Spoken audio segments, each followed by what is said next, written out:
আসসালামু আলাইকুম সকলকে। কোড ক্যাডের পক্ষ থেকে আপনাদের সকলকে জানাচ্ছি স্বাগতম। আজকে আমরা শিখব পাইথনের মাধ্যমে কিভাবে এইচটিএমএল ডাটা কালেক্ট করতে হয়। তো চলুন শুরু করা যাক।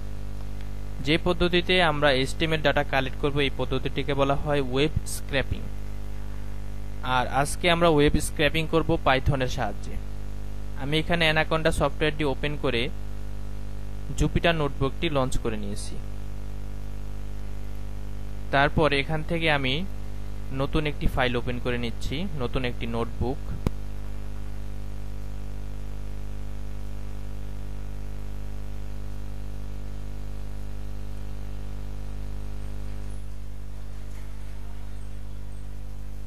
দুঃখিত, আমার কম্পিউটারে কনফিগারেশন একটু স্লো হওয়ার কারণে সময় নিচ্ছে। এখান থেকে আমি কোনটা এনভায়রনমেন্ট বেসটা সিলেক্ট করে নিচ্ছি। তারপরে আমি এখানে কিছু সংখ্যক লাইন বাড়িয়ে নিচ্ছি। আপনারা চাইলে এক লাইনেই কোড করতে পারেন, তবে লাইন বাই লাইন করলে কোডটা দেখতে সুন্দর লাগে এবং line by line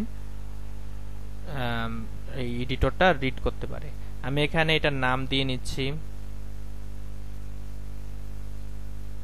web scraping practice.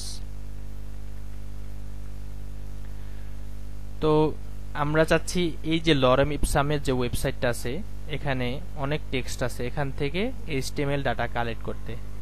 এর জন্য যদি আমি মাউসের রাইট বাটন ক্লিক করে ইন্সপেক্ট অপশনে যাই, তাহলে আমরা এখানে এই ওয়েবসাইটটার যে এইচটিএমএল ডাটাগুলো আছে সেগুলো দেখতে পাবো।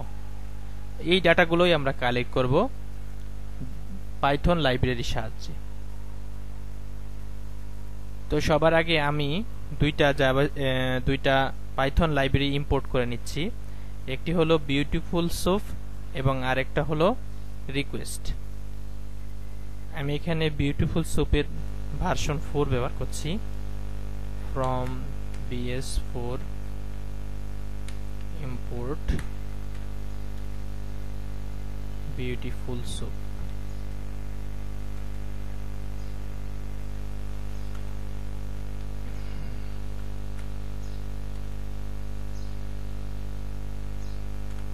তো এই দুইটা আমাদের ইম্পোর্ট করা শেষ।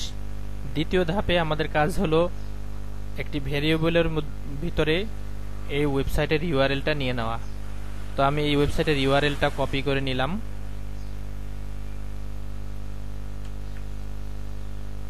এবং ইউআরএল নামে একটা ভেরিয়েবল ডিক্লেয়ার করে আমরা অবশ্যই ইউআরএলটা স্ট্রিং হিসেবে দেব। এখন আমাদের দ্বিতীয় কাজ হলো এই ওয়েবসাইটটা আমাদের রেসপন্স কোড কত দিচ্ছে সেটা চেক করা। যদি আমাদের রেসপন্স কোড 200 দেয় তাহলে এই ওয়েবসাইট থেকে আমরা ডাটা কালেক্ট করতে পারবো। আর যদি 404 তাহলে সার্ভার এরর বা অন্য কোনো কোড দিলে সেটা আমরা গুগলে সার্চ করে দেখতে পারবো কেন ওখান থেকে আমরা ডাটা কালেক্ট করতে পারবো না।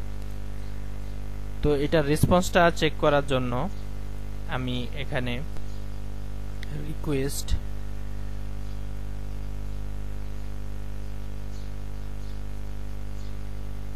ডট গেট ফাংশনটা ব্যবহার করছি এবং এখানে প্যারামিটার হিসেবে আমরা ইউআরএলটা পাস করে দিচ্ছি। সরি, এখানে আর্গুমেন্ট হবে। এই যে আমরা এই ফাংশনের ভিতরে যেই জিনিসটা পাস করব এটাকে আর্গুমেন্ট বলা হয়। আর্গুমেন্টটা পাস করার পরে দেখেন আমাদের রেসপন্স কোড 200 আসছে, অর্থাৎ এখান থেকে আমরা ডাটা কালেক্ট করতে পারবো। আর যদি অন্য কোনো কোড থাকতো তাহলে সেটা আমরা গুগলে সার্চ করে তার অর্থটা দেখে নিতাম। আচ্ছা, আমরা এই কোডটাকে একটা ভেরিয়েবলের ভিতরে নিয়ে নিচ্ছি। আমরা এটা পেজ নামক একটা ভেরিয়েবলে নিয়ে নিলাম। তারপরে আমাদের এখন বিউটিফুল সোপের মাধ্যমে এইচটিএমএল এর ডাটাটা কালেক্ট করতে হবে। সেজন্য আমরা সোপ নামে আরেকটা ভেরিয়েবল ডিক্লেয়ার করলাম এবং এখানে আমরা বিউটিফুল সোপ,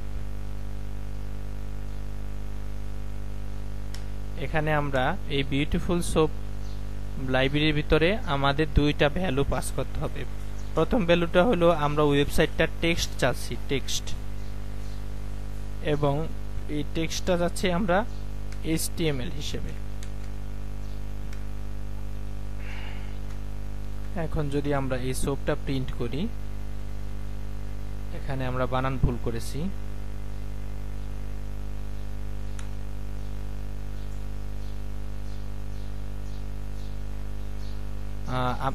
এই বিউটিফুল সোপ টেক্সটটা কোথা থেকে কালেক্ট করবে? অবশ্যই এই পেজ থেকে কালেক্ট করবে। এজন্য ওখানে আমরা পেজ ডট দিয়ে দিব। তারপরে আমরা যদি এই সোপটাকে ভেরিয়েবলটাকে প্রিন্ট করি, তাহলে আমরা HTML ডাটাটাকে দেখতে পারবো। দেখতে পাচ্ছেন ওই ওয়েবসাইটের পুরো HTML ডাটাটা এখানে চলে আসছে। আচ্ছা, আমরা যে কোনো ওয়েবসাইট থেকে তার মানে আমরা HTML ডাটা কালেক্ট করতে পারলাম। এখন আমাদের নির্দিষ্ট সংখ্যক ডাটা দরকার। ধরলাম আমাদের এই ডিপটা দরকার, যেই ডিপটার আইডি হলো ট্রান্সলেশন। শুধুমাত্র এই ডিপটার প্রয়োজন, যেই ডিপটার আইডি ট্রান্সলেশন। অর্থাৎ কোনো কিছু খোঁজা, কোনো নির্দিষ্ট অংশ যদি আমি খুঁজতে চাই, তাহলে আমাকে ব্যবহার করতে হবে ফাইন্ড ফাংশনটা। ফাইন্ড ফাংশনটা ব্যবহার করার জন্য আমরা এখানে যে সোপ ভেরিয়েবলটা নিয়েছিলাম, এই সোপ ডট ফাইন্ড ফাংশনটা আমরা ব্যবহার করব, এবং এই ফাইন্ড ফাংশনের ভিতরে আমরা স্ট্রিং হিসেবে HTML এর যে ট্যাগ আছে সেই ট্যাগটা লিখে দিব। এখানে আমরা ডিপ যদি লিখে দেই, তাহলে আমাদের এখানে ফার্স্ট ডিপটা দেখাবে, এই HTML ডাটার প্রথম যে ডিপটা সেটা। কিন্তু আমরা যাচ্ছি প্রথম ডিপটা দেখব না, সবগুলো ডিপ দেখব। যদি সবগুলো ডিপ আমরা দেখতে চাই, তাহলে আমরা আন্ডারস্কোর অল দিয়ে দিব, ফাইন্ড অল। তাহলে এই HTML ডাটার যতগুলো ডিপ আছে সবগুলো ডিপ ট্যাগ আপনাকে শো করবে। এখন আমরা এটা চাচ্ছি না, আমরা চাচ্ছি শুধুমাত্র যেই ডিপের আইডিটা হলো ট্রান্সলেশন। একটু আগে আমরা এখানে লক্ষ্য করেছিলাম, কোথায় আমরা এই প্রথমেই লক্ষ্য করেছিলাম যে এখানে একটা ডিপ আছে, যে ডিপটা একটু নিচে আমি লক্ষ্য করেছিলাম। আচ্ছা, যাই হোক, আমি এটা খুঁজে পাচ্ছি না। এই যে পেয়েছি, এই ডিপটার আইডি আছে ট্রান্সলেশন, আর আমি চাচ্ছি শুধুমাত্র এই ডিপটাকেই খুঁজে বের করতে। তাহলে আমি ট্রান্সলেশন ডিপের আইডিটা কপি করে নিলাম, এবং এখানে আমার কোড এডিটরে এসে আমি বললাম যে ফাইন্ড অল, এই তারপরে আমি এই ডিপকে খুঁজে পেতে যাচ্ছি, এবং এখানে একটা কমা দিয়ে আমি আইডি আন্ডারস্কোর ইকুয়াল টু আমাদের যে আইডিটা ছিল সেটা পাস করে দিলাম। দেখেন এখানে আমাদের শো করছে না, কারণ এই ফাইন্ড অল ফাংশনটা যদি আমরা ব্যবহার করি, তাহলে ওই নির্দিষ্ট সংখ্যক কোন আইডি বা ক্লাসের বিপরীতে আমাদের ডাটা খুঁজে দিবে না। সেজন্য আমাদের ব্যবহার করতে হবে ফাইন্ড, শুধুমাত্র ফাইন্ড ব্যবহার করতে হবে। আচ্ছা, এখানে যদি আমি আইডি ব্যবহার, দেখেন আন্ডারস্কোর হবে না, সরি আন্ডারস্কোরটা হবে না, আন্ডারস্কোর কেটে দিলে আমাদের এই যে ডিপের যে আইডি ট্রান্সলেশন, যে ডিপের আইডিটা ট্রান্সলেশন, সেই সম্পূর্ণ ডিপটা আমাদের এখানে নিয়ে আসছে। আমরা যদি ক্লাস দিয়ে খুঁজতে চাই, যদি আমরা শুধুমাত্র ট্যাগ দিয়ে খুঁজতে পারি, আইডি দিয়ে খুঁজতে পারি, কিন্তু ক্লাস দিয়ে যখন আমরা সার্চ করতে যাব তখন একটা সমস্যা আছে, সেটা আমি আপনাদেরকে দেখাচ্ছি। আমরা এখান থেকে একটা ডিপ নিয়ে নিব, যে ডিপটার ক্লাস ধরেন বড় একটা ডিপ প্রয়োজন, যেটার মধ্যে একটু বেশি পরিমাণ ডাটা আছে। এই যে ডিপটার ক্লাস হলো বক্সড, যে ডিপগুলোর ক্লাস হলো বক্সড, সেই ডিপটা আমরা দেখতে চাচ্ছি। তো সেটা যদি আমি করতে চাই, আমি আবার কোড এডিটরে চলে আসলাম। এখানে আমরা আইডির বদলে দেব ক্লাস, এবং এখানে যেই ক্লাসটা, সেই ক্লাসের নাম হলো বক্সড। এখন যদি আমি এন্টার করি, দেখেন আমাদের একটা এরর দিচ্ছে, কারণ পাইথনে ক্লাস নামে অলরেডি একটা বিল্ট ইন কিওয়ার্ড রয়েছে। সেজন্য আমরা HTML এর ক্লাস এখানে ব্যবহার করতে পারবো না। HTML এর ক্লাস বোঝানোর জন্য আমাদের অবশ্যই একটা আন্ডারস্কোর ব্যবহার করতে হবে। তারপরে যদি আমরা এন্টার দেই, দেখেন আমাদের যেই ডিভগুলার ক্লাস হলো বক্স, সেই ডিভগুলা দেখাচ্ছে এখানে। আচ্ছা, আমরা শিখলাম কিভাবে HTML ডাটা কালেক্ট করতে হয় এবং সেখান থেকে নির্দিষ্ট ডাটা খুঁজে বের করতে হয়। আমরা সর্বশেষ যে জিনিসটা শিখব সেটা হলো, অনেক সময় আমাদের ডাটার মধ্যে অপ্রয়োজনীয় স্পেস থাকে, তারপরে আপনার এলোমেলো থাকে। তো সেগুলো যদি আমরা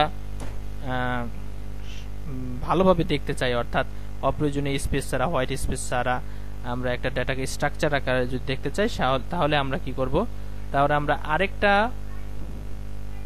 আরেকটা ফাংশন ব্যবহার করব। সেটা হলো, আমরা এটা একটা ভেরিয়েবলে নিয়ে নিচ্ছি, যে এই ভেরিয়েবলটার নাম দিলাম কারেক্ট নামে ভেরিয়েবলে নিয়ে নিচ্ছি। এবং আমরা এই কারেক্টের আমরা প্রিন্ট করব, প্রিন্ট পাইথনে কোনো কিছু আমরা যদি ফলাফল দেখতে চাই অবশ্যই প্রিন্ট করব। তো এই প্রিন্টের ভিতরে আমরা প্রিন্ট করতে চাচ্ছি যে কারেক্ট ডট স্ট্রিপ। স্ট্রিপ যদি আমরা ব্যবহার করি, এরর দিচ্ছে, কারণ এই স্ট্রিপটা হলো টেক্সটের একটা অপশন, তখন আমরা টেক্সট দিয়ে দেব। টেক্সটের একটা ফাংশন হলো স্ট্রিপ। দেখেন আমাদের আগের তুলনায় এই যে ডেটাটা আছে, ডেটাটা খুব স্ট্রাকচার আকারে এবং হোয়াইট স্পেস বাদ দিয়ে কোনো ট্যাগ টুক ছাড়া আমাদের এখানে দেখিয়ে দিচ্ছে। তো এই পর্যন্তই আজকে আমরা শিখলাম যে কিভাবে একটা ওয়েবসাইট থেকে HTML ডাটা কালেক্ট করে সেখান থেকে কোনো নির্দিষ্ট ডিভ বা কোনো ক্লাস বা কোনো আইডি বা কোনো ট্যাগকে খুঁজে বের করতে হয় এবং সেটার টেক্সটটাকে সুন্দরভাবে নিয়ে নেওয়া যায়। তো এতক্ষণ সঙ্গে থাকার জন্য ধন্যবাদ। আশা করি আবার নতুন একটা ভিডিওতে আপনাদের সাথে দেখা হবে। ধন্যবাদ সকলকে।